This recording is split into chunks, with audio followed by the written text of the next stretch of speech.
Happy New Year. Happy New Year, Mike. So good to see you, my friend. It's been a while. Let's just say that. Let me start by just jumping right into it because we have so much to talk about. And I want to start by talking about this new, we'll call it a philosophical divide. The feud between Steve Bannon and Elon Musk over the H-1B visa. To me, it highlights these clashing visions of America's future, right? Protectionist nationalism versus global entrepreneurism. Which vision do you think better resonates with the modern GOP base? Ooh, I thought you were going to say with the president-elect. That would have been a harder question. By the way, that's my next question. Yeah, with the GOP base, I think it's probably the Bannon view, the view that says visas are at odds with, making America great again by rewarding our own working class. But in terms of where it goes with the president-elect, I think it's a different answer because I think that probably Vivek Ramaswamy and, of course, Elon Musk have his ear at present and are explaining to him the significance of bringing in bright people to populate Silicon Valley. Yeah, because look, and I agree with you wholeheartedly, though I don't think anybody right now actually has Trump's ear. I think everybody has Trump's ear. I think, it's very easy at this stage right now, before you take over anything. They're just throwing names out into this, into this ecosphere of ridiculousness, some of these nominees. And, awaiting to see what happens, the chaos that falls over it. And I think right now, Trump's not even thinking about H-1B visas, despite the fact he went on television and talked about how he uses them. News to me, by the way. But the reason I say this is Musk championed immigration as essential for innovation, while Bannon, of course, pushed for much tighter controls to protect American jobs. My question I want to ask you is, what does the schism reveal about the priorities of these influential figures like Elon Musk and Vivek Ramaswamy shaping this conservative ideology? So this I'll try and shorten it. It might seem like it's a circuitous way to answer your question, but hearing you reminded me of election night 2016. I left the CNN set at about 4 a.m. with David Axelrod, having done an all-nighter. I remember that we were in a town car that CNN provided, dropped off Axe at his hotel, now was taking me to my hotel. Phone rings. It's my old friend David Urban, who had just successfully run Pennsylvania for Donald Trump. I congratulate him. I say, where are you? Like, where's the party tonight? And he said to me, oh, I'm in my car driving from Harrisburg to Washington. How come? I need to get a suit. I've got a lot of television requests for tomorrow.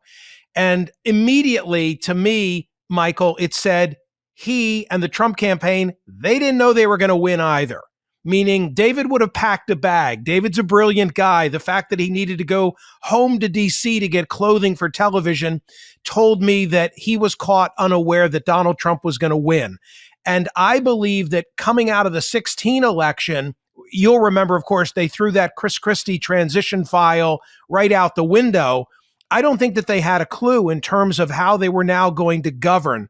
But this time I think is different, maybe not so much because of Donald Trump, but because the people around him, whether you buy into Project 2025 as really being the blueprint or not, but the people that he'd surrounded himself with, I think really do have a plan, a vision, and an agenda.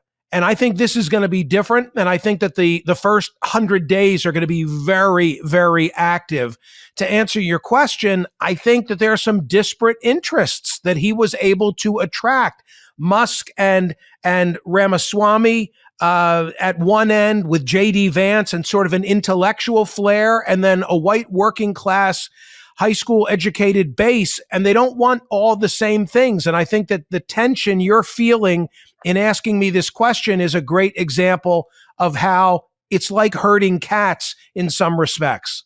You see, look, in 2016, I was over at the Hilton at the party, right? At the election night party, the gathering, and we didn't think that he was going to win. Donald didn't think he was going to win, which is why he didn't even have a speech prepared. A victory speech. He actually stayed at Trump Tower until after the victory came, which came really super, super late. That night when they projected that he was going to win. When you say that now today they have an agenda, yes, I agree with you wholeheartedly. There is an agenda, and it's called Project 2025. But did they have a plan? Is there really a transition team? The answer to that is no. To me, it feels exactly like 2016, when the following day, Jared Kushner showed up to my office with a stack of papers about an inch thick, saying, just fill in the names of anybody that you think would be good for this position. No, dead serious. That's how it happened. I think it's exactly the same thing going on now, which is why you see so many people from Fox News being picked in order to be, like a Pete Hegseth, the Secretary of Defense, right? Or you start seeing all of these various people. None of these people were really in the orbit. They were in the fundraising orbit during the campaign, but nobody talked about any of this stuff. But Michael, he knows these people. Michael, he knows these people is the point I would make. Even he if doesn't know Pete Hegseth. No. I was going to finish my. He doesn't know Howard Lutnick. Wait, I was going to finish my sentence. Even if he knows them as a television viewer, you think about the quote unquote generals, my generals. And look, you were there at the time when that team got put together.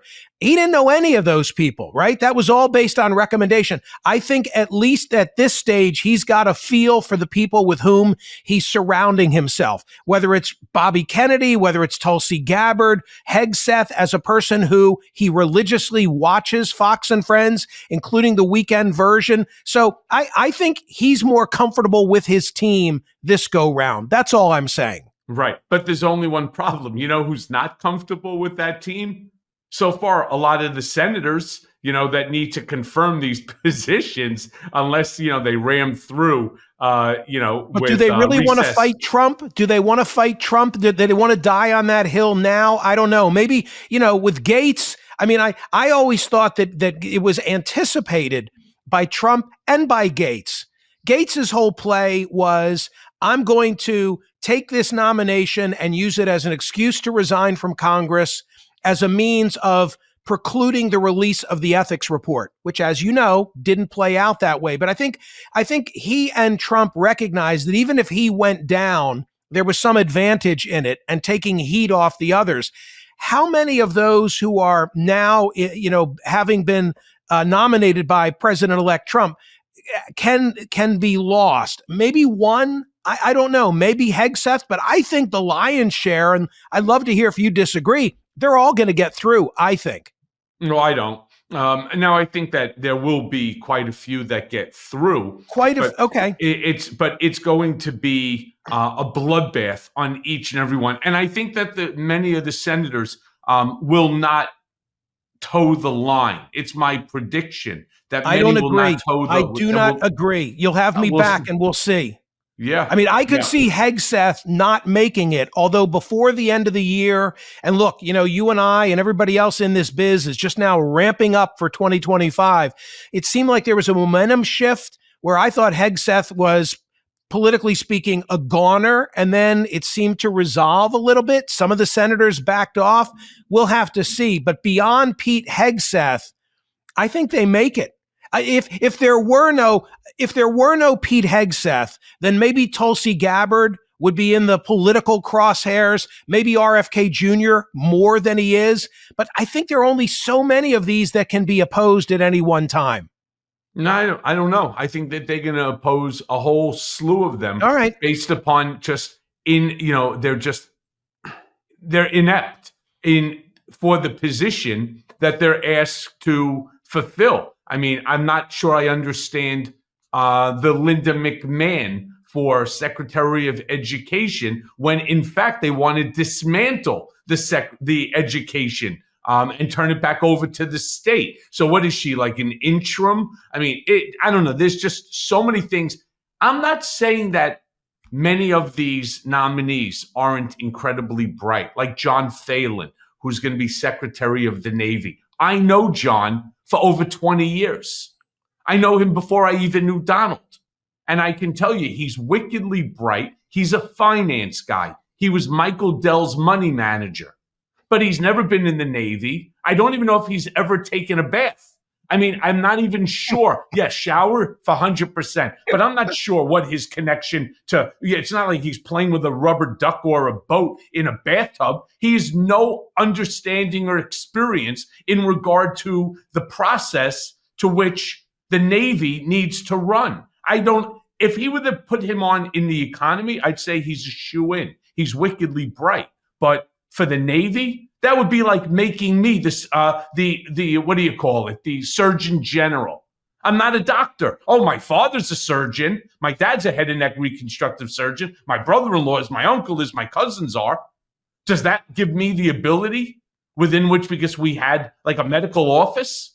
I don't get it. You're looking at this through a historic conventional lens instead of, because I agree with you, if you presented these candidates for any recent administration, particularly Republicans, because that's what we're dealing with, you would say this doesn't make sense. But what is the objective? The objective is disruption, right? He was elected to be a disruptive influence. So assess each of these individuals on that basis, and they make sense. I'm not defending it. I'm just trying to explain how conventional wisdom is off.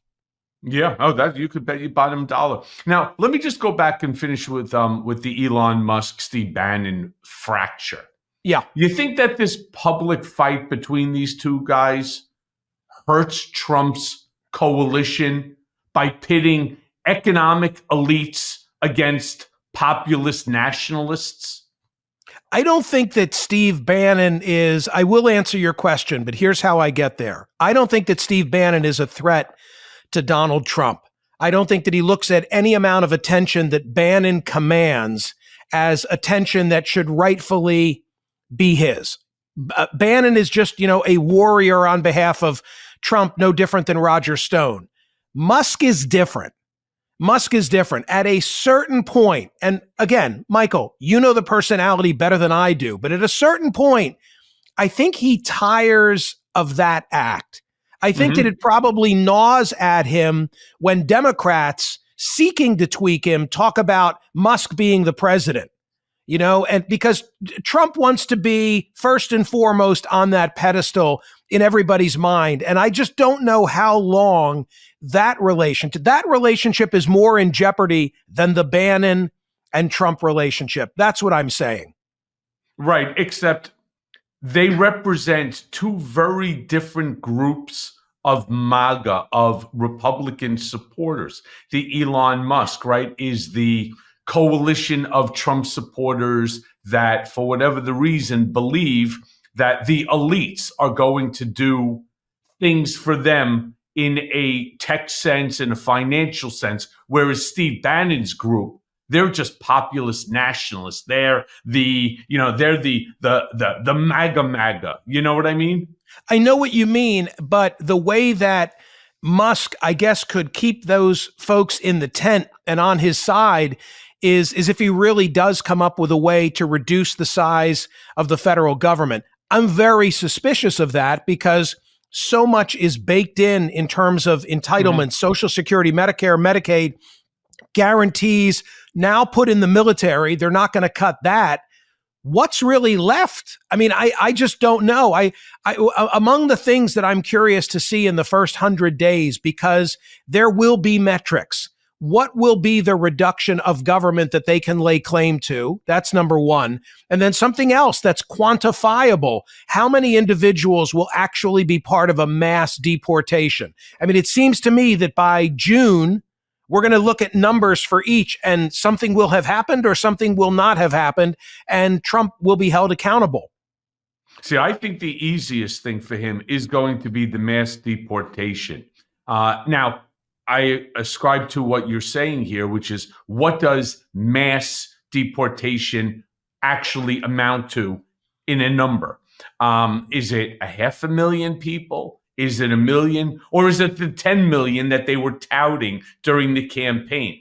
I see it as a lower number, as maybe 100,000, 200,000, but they will still claim that to be a 10 million victory, right? And why I say it's easy to go after, we know where there are large groups of migrants. They're at certain hotels that the federal government is paying for to house them. They send a bunch of buses, they put them on some Elon Musk purchased airplanes, some used airplanes. They start flying them overseas to whether it's Mexico or Guatemala or wherever they're going to drop them off. And then they say goodbye. We've now deported these individuals. And of course, the number won't be accurate. It'll be obviously hyped up, but it will happen. And they will have cameras taking photos of this and showing it on X, on TikTok, on Instagram, on all forms of social media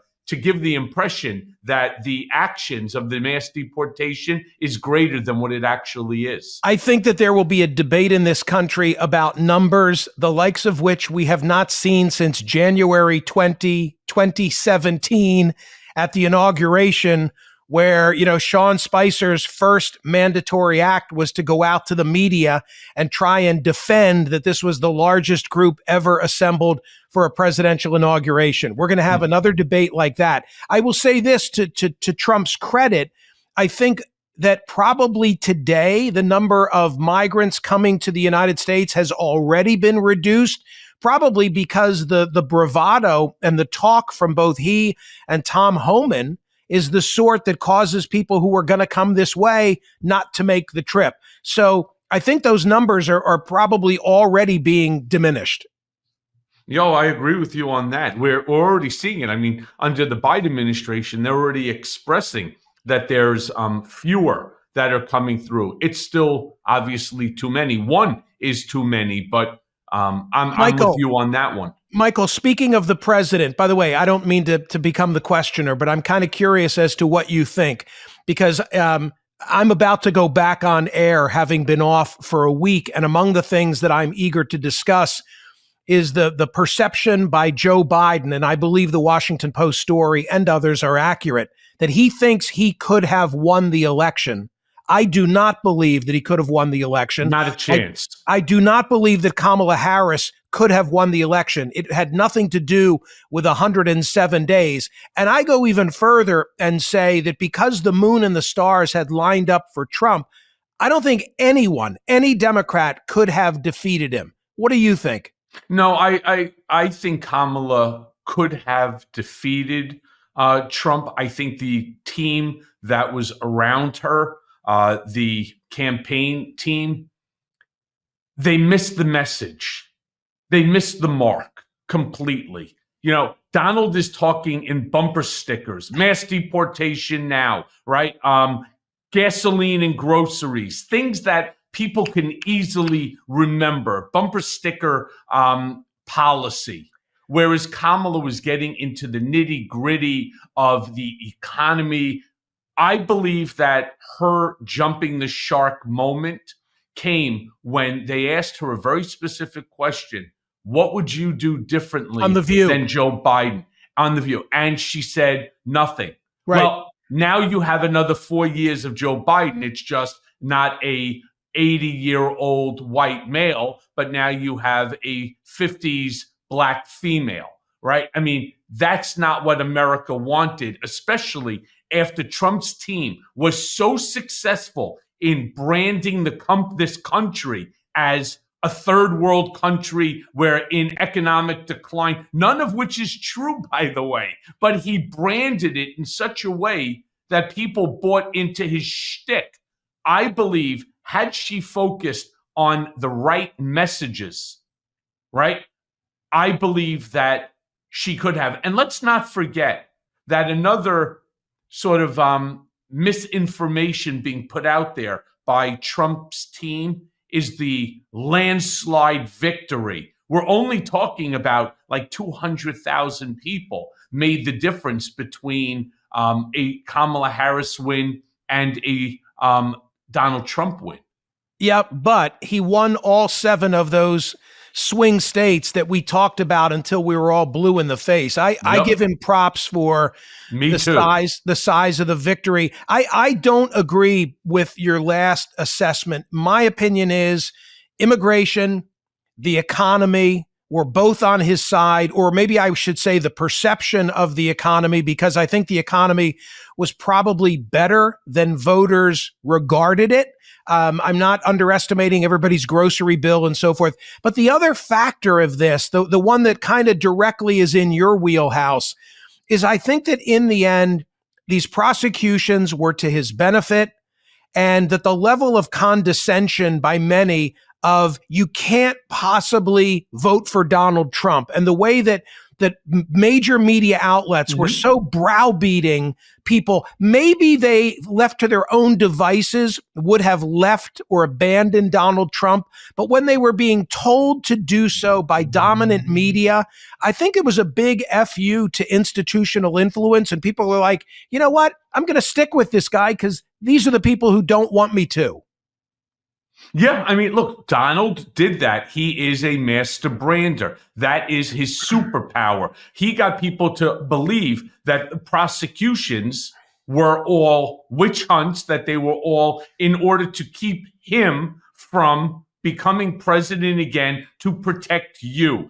I will be your retribution. I will be your revenge. He created this entire brand where law does not apply to him, right? I believe that the biggest mistake that the Democrats made, that this administration made, is that they didn't prosecute in a more expeditious manner. Totally. Had Alvin Bragg. Totally. The Bragg case helped him. The Bragg case helped Trump. It helped Trump. And by the way, I referenced Joe Biden believing that he could have defeated Donald Trump. That same Washington Post analysis says that Biden believes Garland took too long. Remember, Jack Smith moved expeditiously. It's Garland who was moving at a snail pace. He didn't need anything more than a television set to watch the events of January 6th. There was no level of investigation that he needed from the Congress. He could have acted more swiftly. And the Bragg case, I think, polluted all the others because the perception was that it was about sex. They jumped through hoops to extend the statute of limitations, and it was to Donald Trump's advantage that he was prosecuted in that case. I don't think so. I think it was a fair prosecution. I went to prison for it, which is why I say it's a fair. And I'm not even the one that got laid. So, you know, I have a real issue with this. I believe that Alvin Bragg should have, right? I mean, I got fucked twice. Well, I should say really only once. I believe that Alvin Bragg should have brought the case a year earlier. In that way, even with all the Trump delays, it wouldn't have mattered, right? That there would have been a sentencing. That's the whole issue, was that the sentencing cannot take place because it would have interfered with the election, and they have that unwritten rule and so on. There was no reason. Either don't bring the case if you can't bring it expeditiously, or bring the case like they should have, like Mark Pomerantz said, 1 year and 3 months earlier, 15 months earlier. The same shit, I believe, should have taken place with the 2 Jack Smith cases. They should have gone ahead. Look, I believe you and I could sit down in about an hour and draft out an indictment on the Mar-a-Lago documents case. I believe that was the simplest of all of the cases in order to prosecute. Why? You have letters from people saying there's no more documents. We know that's not true. We also had the young lady, the lawyer, who said that she was told to sign this document that what's his name, Boris Epstein, was forcing her to sign. She did, blah, blah, blah. These are top secret documents that were supposed to be returned to the archives. They didn't, they hid it, they lied about it, and so on. I believe that prosecution would have been easy to prove quickly. Why it took forever to get it started, I don't know. Okay, I always said that the cleanest case was Mar-a-Lago because of the video cameras, the CCTV, and the text messages. There was just the only hope that he had in that prosecution was some type of presidential records legal defense.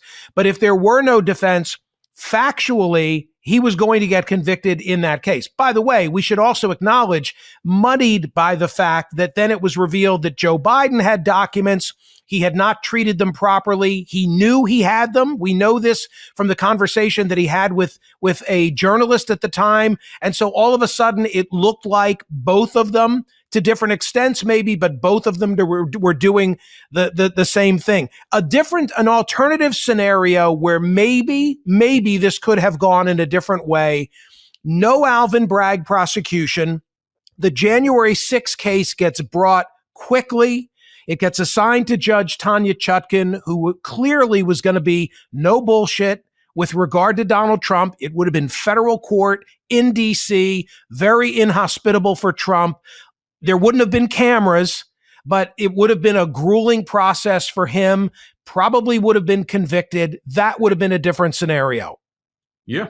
Look, I'm still a firm believer that Alvin Bragg's case, when it was ultimately brought, was valid. It was and in fact, 12 jurors found the information to be factually accurate. I'll be honest with you. I wasn't certain, not by a long shot, that you're not going to find one person who is a Trump supporter. And so on. This one came back in 9 hours because the documents spoke for themselves. The text messages spoke for themselves. The corroborating testimony all lined up. I don't agree with you. I mean, you're the expert. I just don't. I think they jump through hoops to extend the statute of limitations in that case and raise it to felony status. And that if it were anyone other than Donald Trump, it's a case that I did think it was. I should just be at least clear on the Mea Culpa podcast so that I'm not misunderstood. I did believe then, and said so at the time, that I thought that prosecution was political.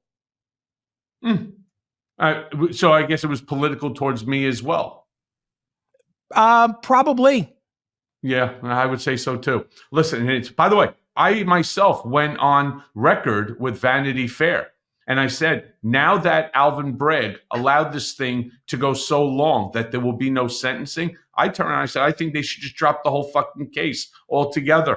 I really do. I don't want to see my president, whether you like Trump or not, going in as a felon as president of the United States. I have a tremendous amount of respect for the office of the president, even if I am at odds with the president himself.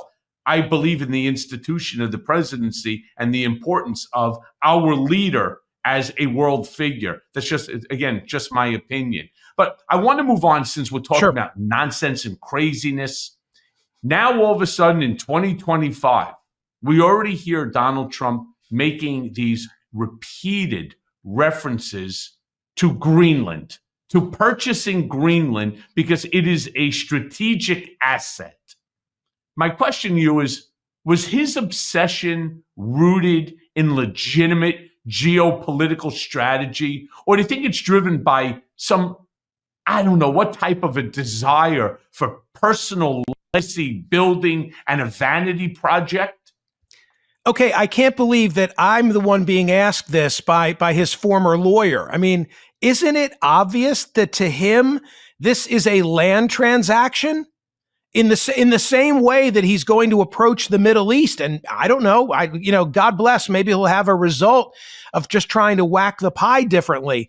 I think it was on, I hope I'm right about this, Eisenhower's watch that we Alaska came into, quote, the State of the Union. I'm 98% sure about that. And I feel like Trump wanted this to be part of his legacy. And would argue that, that minerals and military, the two M's, are the justification for it. But if he could get, Michael, if he could get it at a cheap price, in a bygone era, if he'd sent you to Denmark to cut that deal, I would probably be successful. But what's the beef with people? I mean, it was a good couple of day news story. I mean, I'm reflecting on Michael Wolff, who wrote Fire and Fury, Bannon let him into the West Wing. You know, it was like the really first of the tell-all books.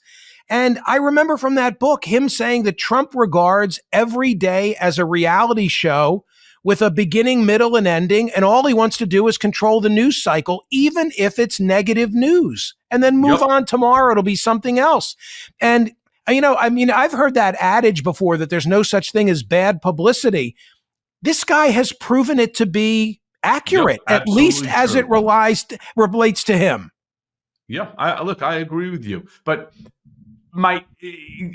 keep staying on Greenland for a second. I mean, Trump's comments calling Denmark's refusal to sell Greenland nasty, right? I mean, it created, obviously, a diplomatic rift. And you're spot on, by the way, Mike, when you say that he doesn't give a shit. Everything is transactional to him. So if he has a fight with the Kingdom of Denmark, he doesn't care. You know why? Because he knows that he wields a stick that's 10,000 pounds while the King of Denmark is holding a toothpick compared to the might of the United States military. That's how Trump is thinking. But my only concern is that this incident will weaken U.S.-European relations, specifically and particularly with our NATO allies. What do you think about that? I think they're all running scared of Trump.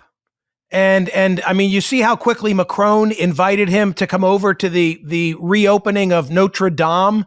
That to me was the tell. There was a particular meeting. I don't know which group. Trump was a participant, but our Western allies were together. I don't think it was NATO. It may have been a G7 event. And you'll remember, Michael, that a hot mic caught Boris Johnson and some of the others making fun of him. And I think that that's what they really think of him and probably say privately about him. Our own Western allies probably make fun of our American president. But now that he's won, they probably wrote him off for political debt. And now that he's won, I think they all are running scared and probably will pony up more as NATO members and will want to do business with him because of the 800 pound stick that he wields.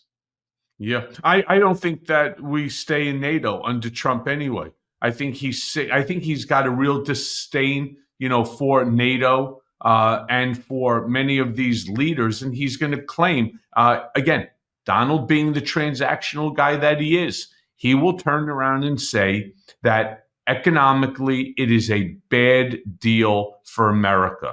If you want America's might military in order to secure your country, no problem. Put in a proposal. We will tell you how much it's going to cost to have our 10,000 soldiers there in order to protect you. And by the way, for any soldier that gets killed, we're going to want to have some sort of a fund, because I talked to him about this going back into 2016. He wants them to set up a fund that pays like $1 million to the family of any fallen soldier that's on international territory. His comment to me was, why the fuck should we pay for it? And if they come back and they're hurt, whether it's mentally or physically, why are we paying for this medical care? Let's create a fund that the people who we're out there protecting, will let them pay for it. And by the way, if we should have to go in, for example, to Iran and take the oil field, right? If we have to bomb Iran and destroy them, let's just protect the oil field and keep the oil. And Donald's exact line verbatim, and a lot of people like this, to the victor go the spoils. I think it's very dangerous in terms of not dealing with Iran, though they have nukes, not dealing with Denmark, but the reaction with other global powers, the dynamics that this could impact with other global powers like Russia or China. That's my real concern. I mentioned that the first 100 days are going to be interesting and that there are going to be some things for which there are metrics, such as whether there are mass deportations. But at the top of the list beyond that of what I'm eager to see, what is going to happen in foreign policy as you're discussing vis-a-vis Ukraine and Russia, and what will be the situation relative to Israel, Gaza, the whole battle and ongoing questions that remain with the Palestinians. I'm most eager to see about Russia and Ukraine. I can't see us getting out of NATO on his watch. I think maybe I'm wrong. I think that's a bridge too far, even for disruptor Donald Trump. Yeah, I'm not so sure. I think it's going to be within the first year as well. And it's great because, I'm going to have you back anyway, and I'll be on your show, and we'll actually have, our little check marks. We can say, oh, yeah, I hate to say it, Mike, I was right again. I was counting on you not keeping track and taking notes, but okay. Yeah, well, you know me. So look, one thing that we know about Trump, and I think we both certainly acknowledge it, is that he is a complete and total disruptor. But the things that he does, somehow it gets amplified. For example, we saw Donald Trump just become successful in a lawsuit against ABC and George Stephanopoulos to the tune of a $15 million settlement. Let's talk about that, because you and I, I'm sure, can figure out what really went on there. I have theories. Okay. My point, though, is we're now seeing, and again, this defamation. I believe that Donald Trump has now changed the way that defamation is going to be handled, these defamation lawsuits, considering we're now already seeing copycat lawsuits like the one by Justin Baldoni, who just sued the New York Times for $250 million regarding the Blake Lively, the Blake Lively case. You think that we are witnessing a new era of litigation as retaliation? So I've always regarded Trump as a guy, probably, at your initiation in many instances in the old days, as being willing to file any lawsuit to control a news cycle for a particular day, banking on the fact that the media bandwidth is such that nobody's going to go back in 6 months or a year and say, hey, what happened to that case?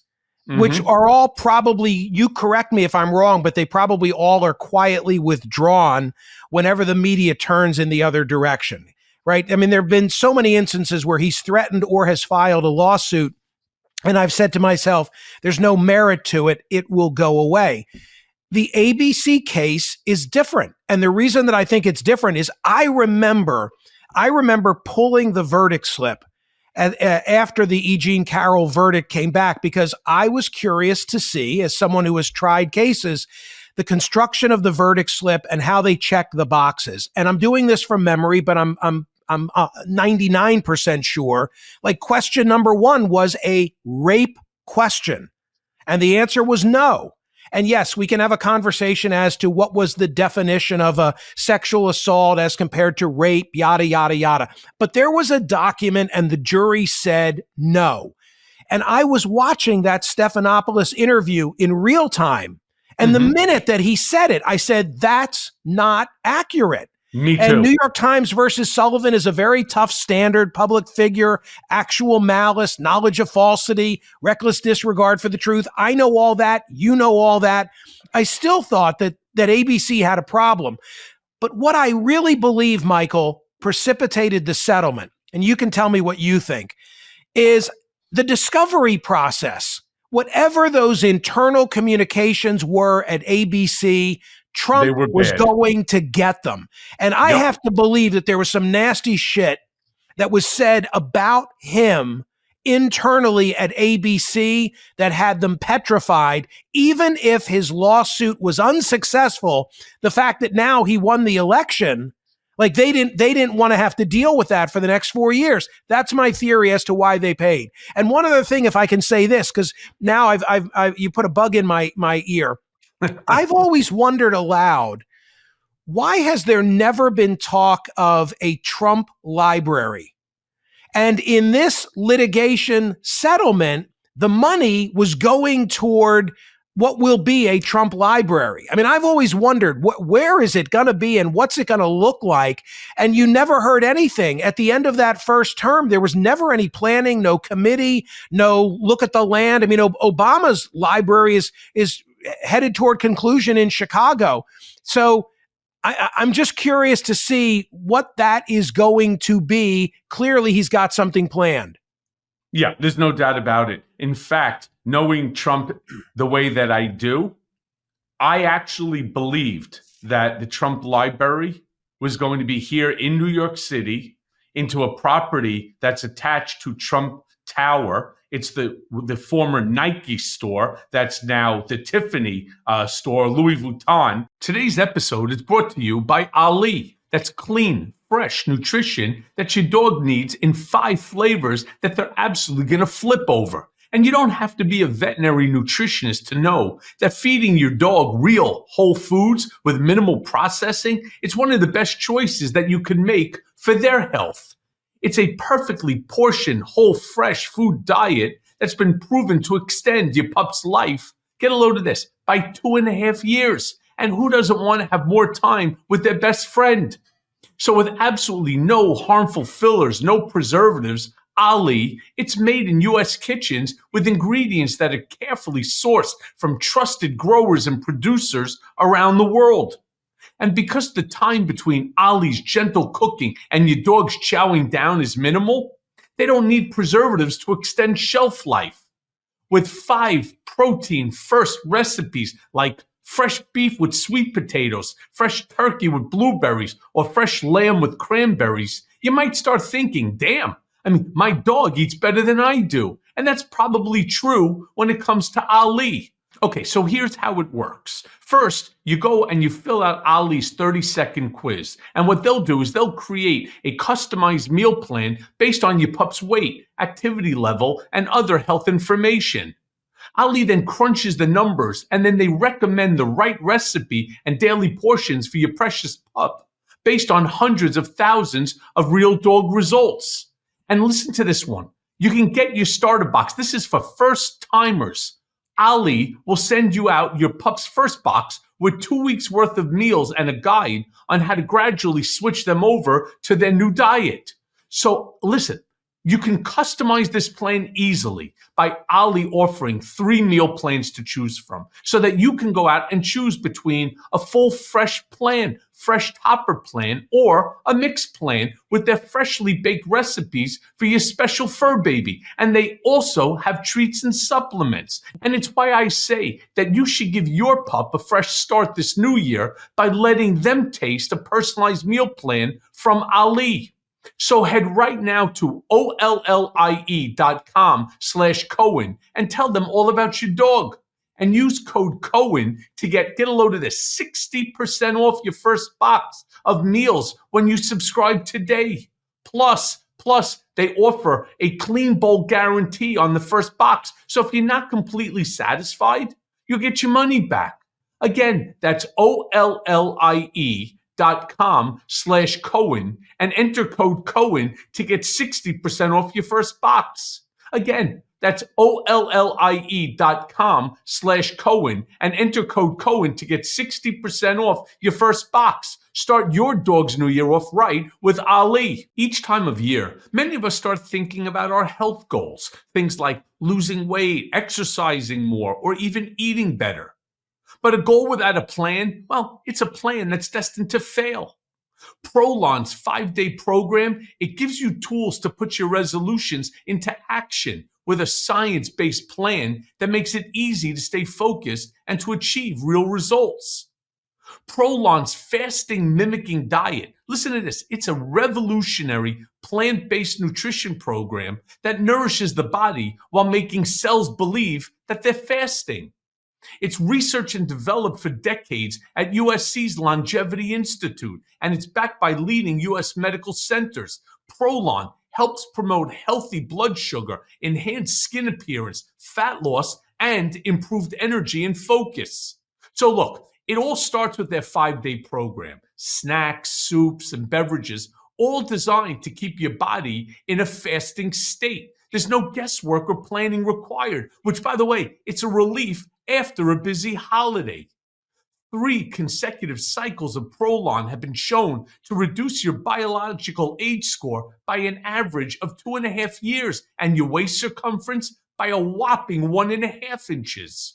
As part of my New Year's resolution, I'm anxious to start my Prolon 5-day program after reading about all of the many successes and testimonials, especially that the program helps support both blood sugar levels and cardiovascular health, 2 things really important to me, and especially the fact that it helps support blood sugar levels and your cardiovascular health. So just in time for the new year, Prolon, it's offering Mea Culpa listeners, you, my Mea Culpa listeners, 15% off their 5-day nutrition program for your post-holiday glow-up when you go to prolonlife.com/Mea Culpa. That's PROLONLIFE.com/Mea Culpa for 15% off. Again, that's prolonlife.com/Mea Culpa. Go now. Which I think is merely a short-term relationship. It's like 58,000 square feet on 8 floors. It's massive. There's elevators in there. And what they will do is they will turn that into a Trump sort of experiential type of thing where we'll take from Madame Tussauds, we'll take the wax figures, you can take pictures with Donald. I believe that that will be the location because 2 reasons. 1, it's huge. 2, it's attached to his iconic Trump Tower property. And 3, he gets paid for it ad infinitum forever. He will lease it or rent it to himself forever. So it checks all the 3 boxes. What I found, and I was a little discouraged by, is when I was reading the decision and the ultimate settlement of the $15 million. It is not a payment to Donald Trump. It's technically a donation that ABC can now write off its books, right? It's a donation to a presidential library. Yes.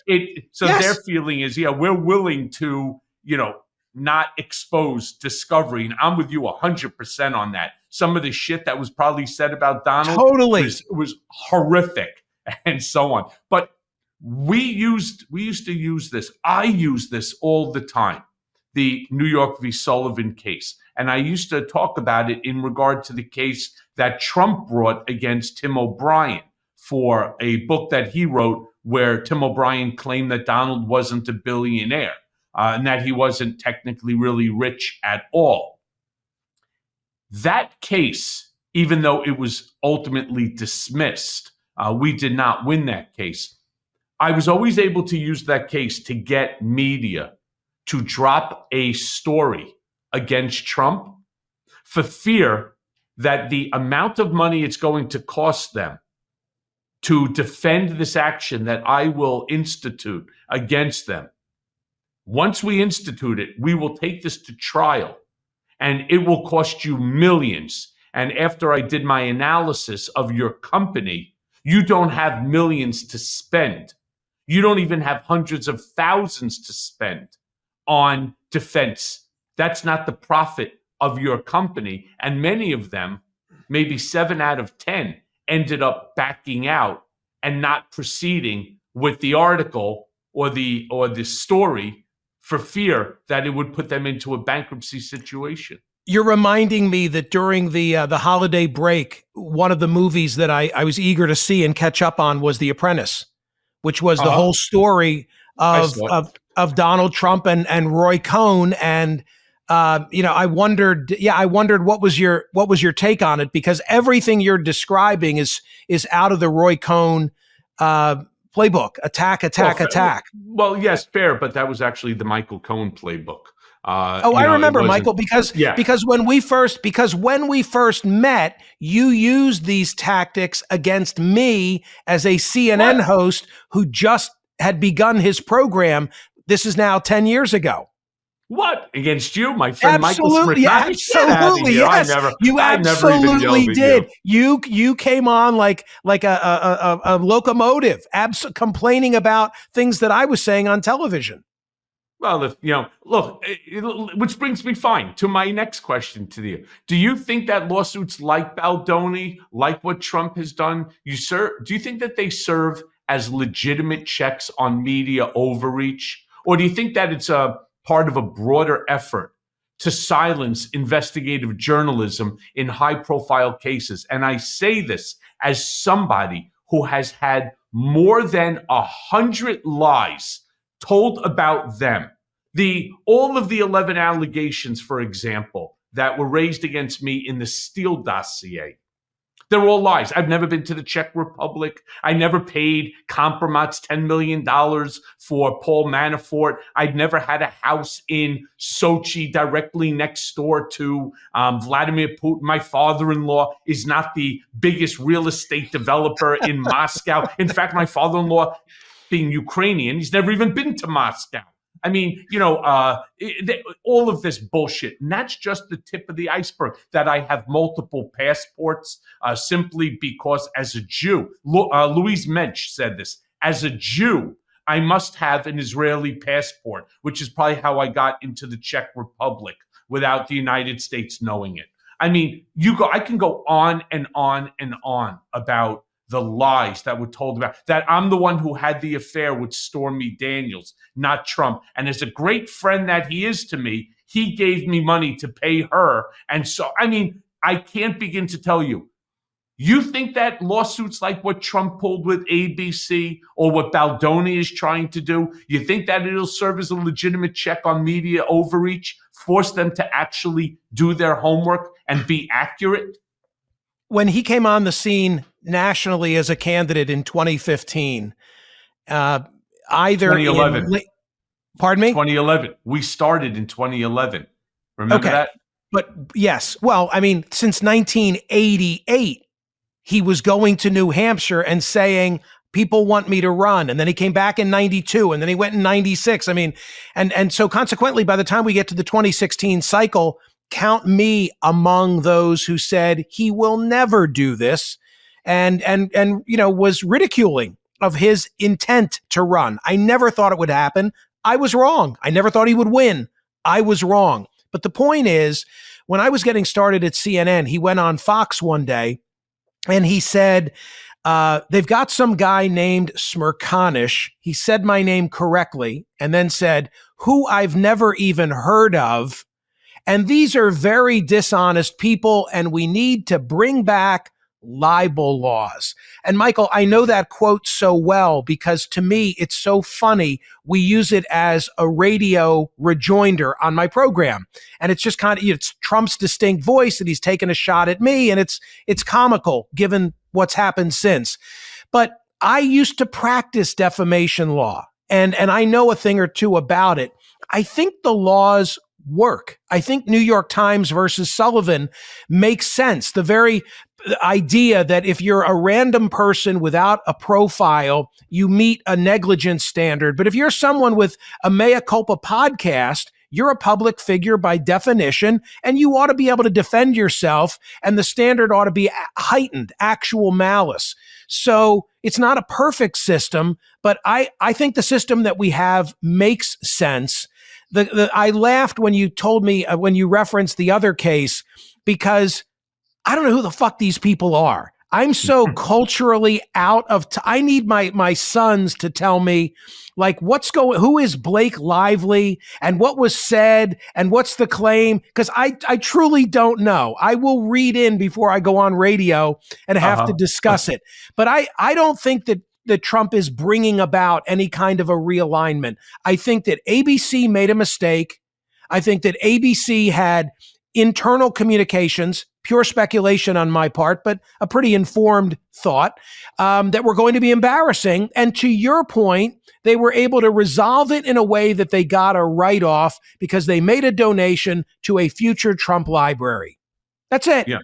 Yep. Though I'm going to go back to another lie told about me. You may remember there was a whole slew of stories talking about how I received $400,000 from Ukraine, from President Poroshenko, for setting up a meeting between him and Donald Trump during the 2017 presidency. It's not true.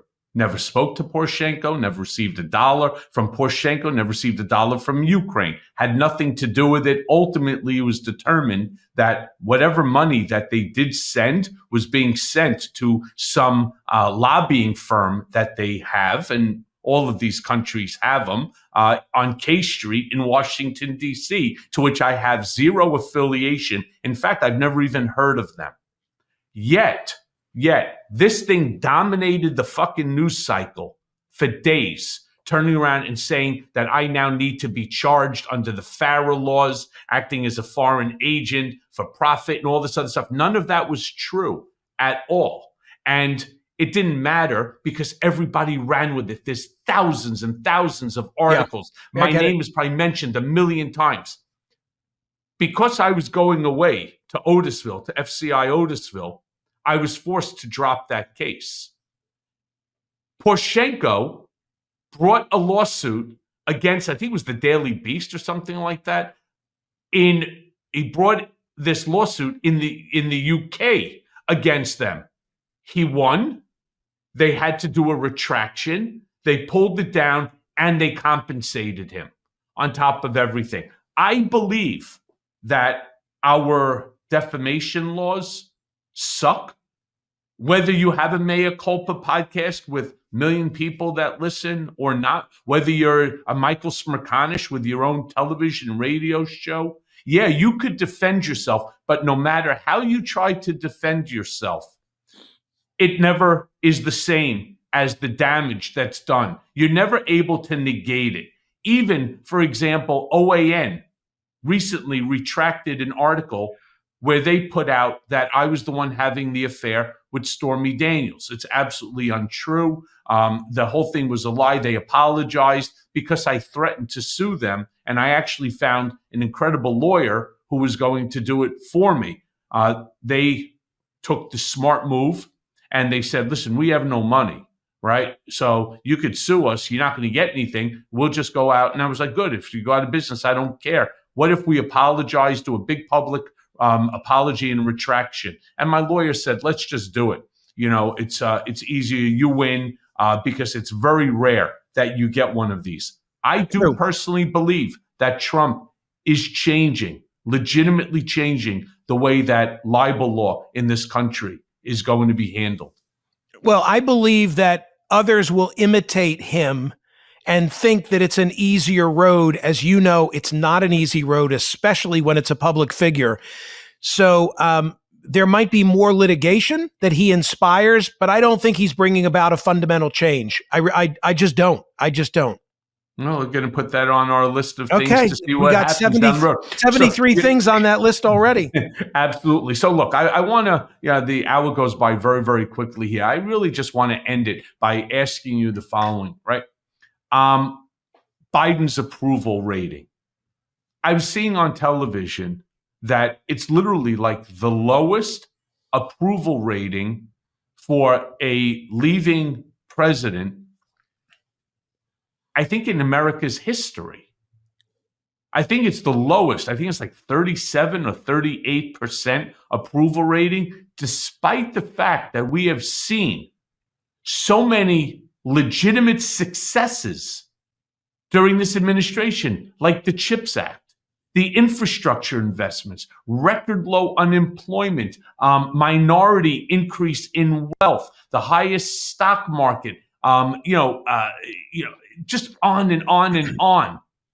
Why do you think that these achievements haven't been translated into higher approval ratings, which, by the way, I also think would have been very helpful to Kamala Harris and her campaign. I think he did a poor job of selling his successes. That's number one. Number two, I think that he suffers among the natural constituency, Democrats, because he never should have run for a second term. You didn't need the debate back in June to tell us that was the case. And it looks selfish. And then to have had the debate and to then get out, although I don't think Kamala Harris could have won that election with any amount of time on the clock, but it put her in a bad position because she only had 107 days to turn it around.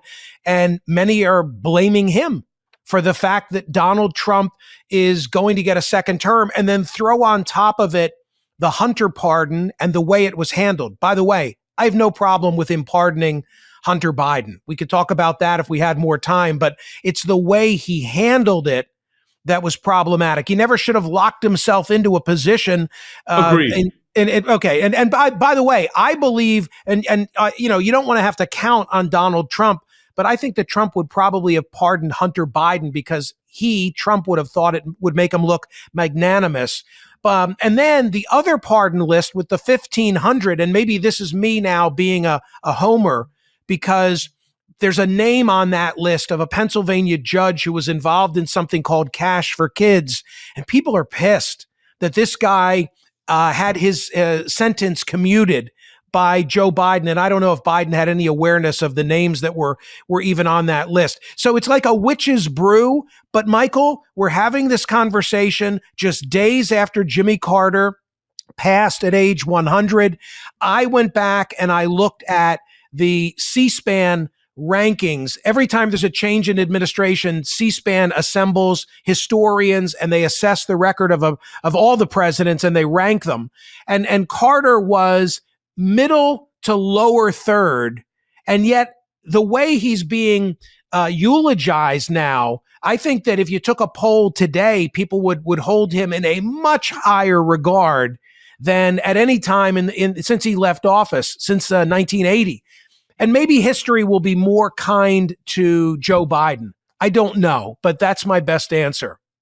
Well, let me ask you, since we were just very quickly talking about pardons, what do you think about I'm with you. Like, I think the difference between Joe Biden and Donald Trump doesn't give a shit what anybody says or what they think. He's going to do what he thinks is right, regardless of whether it's right or it's wrong. Biden never should have turned around and said, there's no way in the world I'm going to pardon my son. I would have said, I'm president of the United States. I believe he's being improperly targeted as my son. Fuck you. He's getting a pardon. What about the people? What about and stop the bullshit, because there was no reason. There's no reason. That pardon power is solely in the hands, and it's controlled singularly by the president of the United States. It's the one power that cannot be checked. Let me ask you this, though. What about the people on Trump's enemies list? This is a big debate that's going on. I happen to be on that list as well, and I actually happen to have a pardon application in. You think that Biden should start issuing to other people's sons like me? Do you think that maybe they should give me the same pardon that he gave to his son? That'd be a hell of a long list. I mean, as a practical matter, I don't know how there could be a list that would protect all of those who are at odds with Donald Trump. You're the only person, by the way, like I always say with Trump, you're never dead to Trump unless you're really gone. And then I say, but Michael Cohen seems to be the exception, because everybody seems to fall out with Trump, and then at some point down the road, they're back on the team, and you don't know how that happened. I have a different pardon concern. It's the J6ers. It's the J6ers. This is I just told you. Trump doesn't give a shit. He doesn't care what anybody thinks. Okay, look, there's a case, and I interviewed a guy who was on my radio program. He was a MAGA supporter, a school teacher. He went there January 6th to hear Trump speak. He never went near the Capitol. He was exercising his First Amendment rights. It ultimately cost him his job. That's not right. For him, I have sympathy. But for anybody who breached the Capitol, there's no way that they should be pardoned by Donald Trump. Those who violently gained entry to the nation's capital. And I think it'll be a huge mistake if Trump pardons those individuals. And that has me concerned because I think that is going to set a horrible precedent. Well, I can assure you he's going to pardon them all. Like he said, this is a very easy act for him to just turn around and do. He's done pardons before, going back in 2020, when he was leaving, many people. I think he's going to do exactly what he said that he did. By the way, you think I should get back into his camp? No, I'm not recommending that. I'm just saying you're like. You think there's a chance I could get back into the camp? But have you not noticed the pattern of somebody's like dead to them, and then all of a sudden you find out that they were just at Mar-a-Lago? Yeah. I mean, look at Kevin McCarthy. Look at Kevin McCarthy and the things. Look at J.D. Vance, who turned around and called him America's right. Hitler. I mean, look at everybody. Right. Maybe I should call him. Mike, thank you so much, my brother. Michael, my radio program is on SiriusXM. My TV show is on CNN. And I've got 2 podcasts as well. So please find me online. If you're a Mea Culpa fan, you'll enjoy the content that I put out on a daily basis. So we got Sirius, CNN, and what's the names of the 2 podcasts? So it's a daily podcast in my name. Every day there's a different element that gets released. And then my real it's my passion projects. I have a book club podcast because I interview so many authors, and 3 times a week we release that podcast.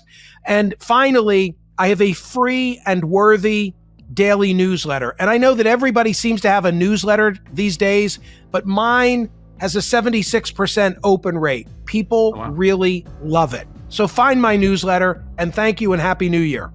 The same to you, my brother. Thanks for joining. See you, pal. Wish you good things. See ya.